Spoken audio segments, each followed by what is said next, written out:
बड़ा कदम है, क्योंकि लोगों के बीच जिस छोटा नागपुर सीएनटी का हल्ला होता है, जल जंगल जमीन की बात होती है, हम उस कानून को कितना जानते हैं, कितना समझते हैं, कितना उसको लागू करने के लिए हम उस पर अमल करते हैं, ये आवश्यक होता है कि कोई भी कानून अपने आप में किसी जनता को कोई लाभ नहीं देता है, बल्कि उसको जो लागू करने वाला मशीनरी है वो जब तक सक्रिय रूप से उसके आत्मा के रूप में उसकी पहचान करके उसको लागू नहीं करना चाहता हो, तब तक वो कानून कभी भी सक्रिय रूप से लागू नहीं हो सकता है। तो इसको आपको जानना होगा, और इसको जानने के पहले ये यात्रा कैसे शुरू हुई। सीएनटी की यात्रा है 1908 में आरंभ जब हुई, तो उसके पहले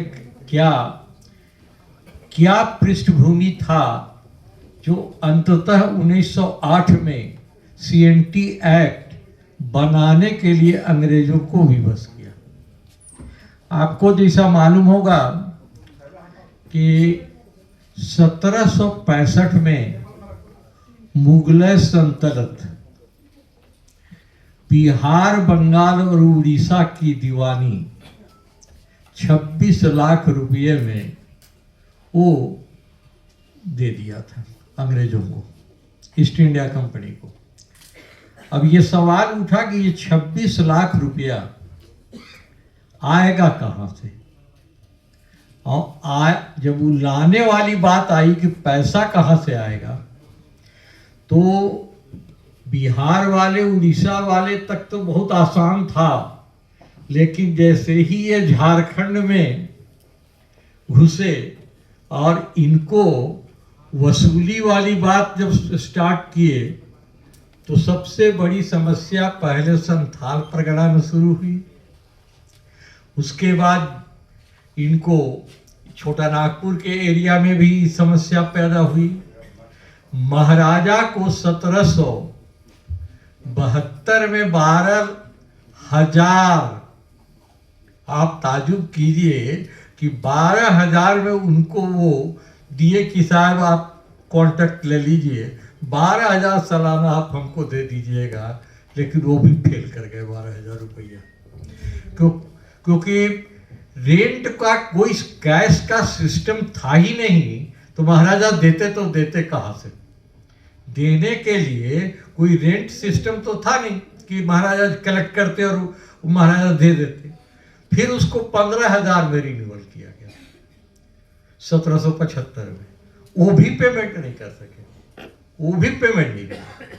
फाइनली गवर्नमेंट जो है, एक्ट नाम का जो चीज है, आपको याद होगा, पढ़ेंगे तो BC1 करके एक बिहार काउंसिल का, वो बंगाल काउंसिल का जो एक एक्ट आया, वो पहला एक्ट 1793 में लाए। और समझिए कि जमींदारी की शुरुआत, जमींदारी हमारे यहाँ शुरुआत वहाँ से हुई, और उसमें एक व्यवस्था कर दी गई कि जो जमींदार नहीं देंगे या जो राजा महाराजा नहीं देंगे, उनका नीलाम कर दिया जाएगा और नीलाम करके पैसा वसूल कर लिया जाएगा।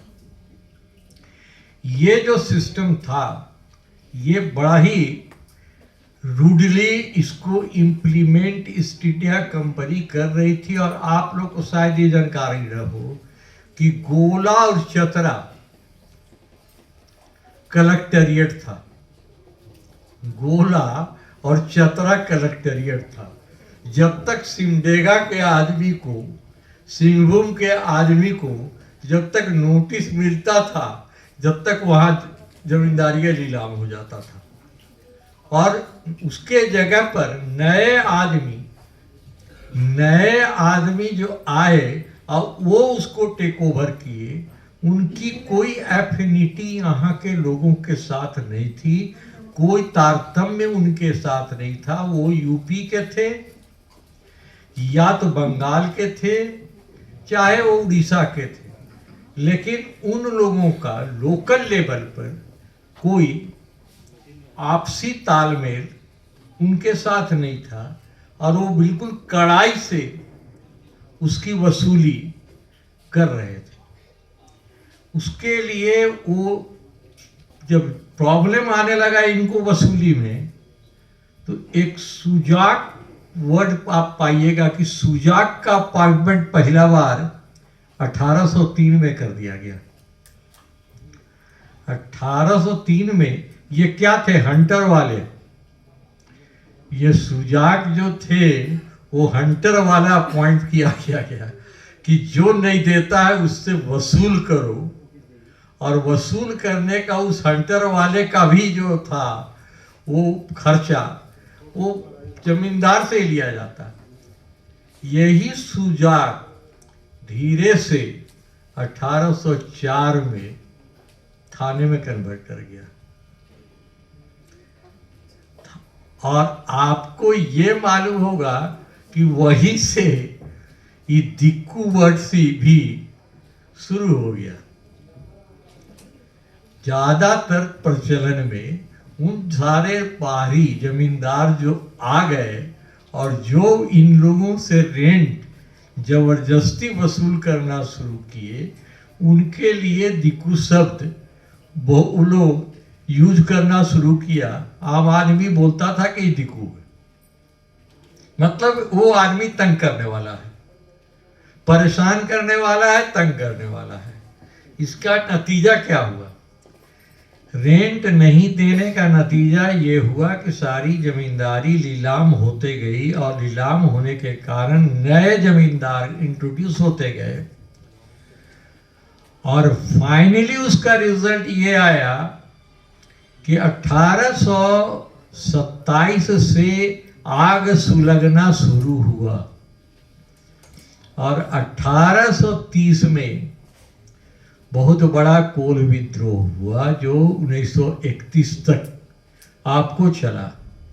अगर डाल्टन का रिपोर्ट आप देखेंगे तो नगड़ी से पिठोरिया के बीच केवल एक दिन में 900 आदमी का कत्लेआम हुआ था। आप सोचिए, नगड़ी से पिठोरिया के बीच 900 आदमियों का कत्लेआम हुआ था, जिसके कारण जो है लाचार होके 1831 में आपको इनका नाम आप सुने होंगे कि विल्किंसन रूल लागू हुआ। तो विल्किंसन साहब को बिहार गवर्नमेंट एक अपॉइंट किया और बोला कि what are the problem of agrarian in the area of Jharkhand and Santhal Pargana, आप खोजिए और खोज करके एग्रीगेरियन प्रॉब्लम्स को लिस्ट आउट करके बताइए कि आप क्या सबसे बड़ी समस्या है जिसके कारण इतना बड़ा विद्रोह जन्म हुआ। तो वो अपना रिपोर्ट 1839 में वो सबमिट किए।